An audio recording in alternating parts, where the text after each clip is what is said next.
Hello everyone, my name is Moa. I'm creating pictures and welcome back to my channel.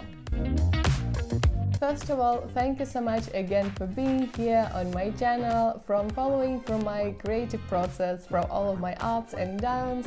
I'm really appreciating this. Sorry for my voice on this video, I just recently recovered from an illness and I think in some takes my voice will do like squeaky thingy. But bear with me, the next week will be better. Recently I was into the museum and I like the building a lot, the architecture is great. And because it's a museum, it has a lot of beautiful paintings. And my model for this is Azura and they going by them, they pronounce. And I decided that it would be a perfect opportunity to create a historical look, less gender-oriented that I'm usually doing, and more inspired by the art itself. So obviously every historical look starts with the clothes. At first I started with a blouse. I thrifted some lace blouse. Unfortunately I hated the fit in general, but I bought even more lace, and you know, if you are the texture lover, you know the lace are extremely expensive. But this one I reworked the blouse, but still it was too transparent and not that inspiring. So then I decided to have this like jacket. I have everything cool here with the buttons. Unfortunately, I like this fabric a lot. There's a peacock fabric, but I don't have enough. So the back of my amazing jacket is actually a forest jacket, but I hope it's not that visible in the end result.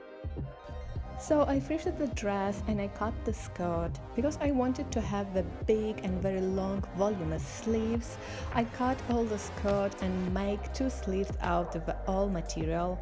Then I reworked the neckline, and because I have a particular vision in mind, I rework it all completely, use all of my lace what I got. In the end, I finally got the dream fit of my blouse, and then I realized that I don't have enough the peacock fabric, and it was like an enchanted puzzle what I was trying to solve, adding places here and there, and in the end the jacket looked kinda cute, but unfortunately with some imperfections. For the accessories, I decided to take more of a modern route than the historical one. I printed a lot of classical pictures and I dipped them into resin. Unfortunately, I dipped them way too deep and you couldn't see any of the details here or on the pendulum. Another fail with accessories I created with like very creepy, but I think they're very cute earrings for the model Azura. Unfortunately, on the shoot, they couldn't fit them into the ears, so you will not see them. But the gloves was complete success. I also got this into this like very cheap white color, but I dipped them into the tea and now they are beautiful. Back then I have no idea that the gloves would be my only successful part of this accessory story, but I start with them anyway, because they need some time to soak in the color. Then I worked on my classical picture pendulum. I print all the pictures, but they turned out way too blue. But it didn't stop me then. Then I used the resin, but unfortunately I used way too much and the pendulum turned out really thick. Then I started working into my eyes earrings and they turned out really cute. Unfortunately, I made this huge mistake and I didn't connect the earrings to the eyes correctly and they couldn't fit my model, so this was unfortunate. But I still decided to finish with my project. I frame all my jewelries into the golden foil, I color the earrings, and that's it. My model Azura has the most beautiful but very modern bob cut, and obviously it wasn't fitting my historical aesthetic in any way.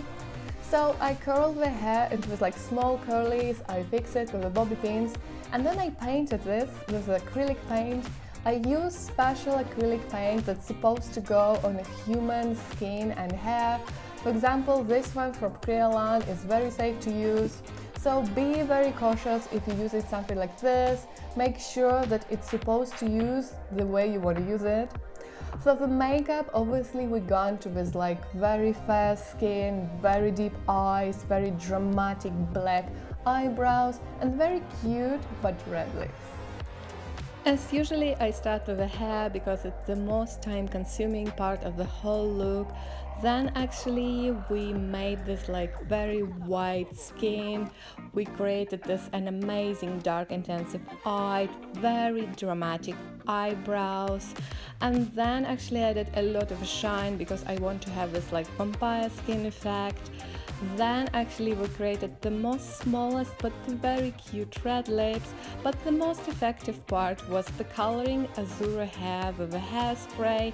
It was actually very entertaining, but it was a mess in the process, but the result worth the trying, so I highly recommend it.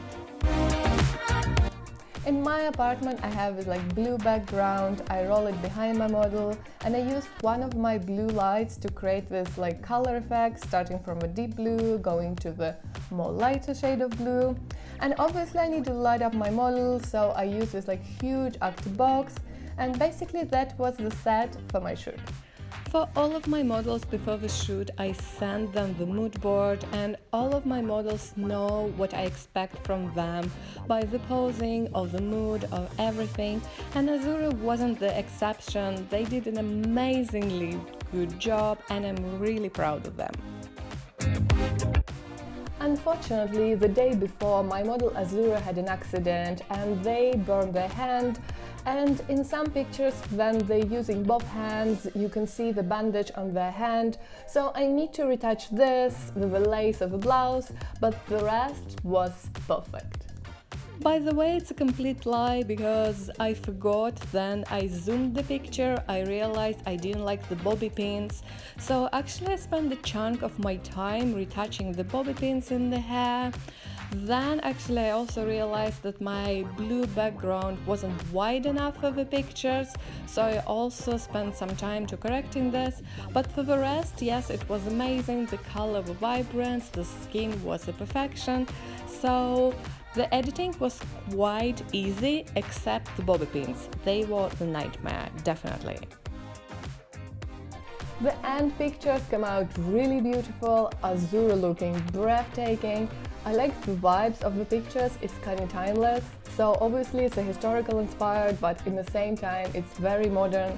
The only mistake that I'm really regretting, that's I didn't retouch enough the jacket, and in some pictures you can still see that the texture of the jacket from the back didn't match the texture from the front, but I think it's kind of tiny mistake and I will let it slide.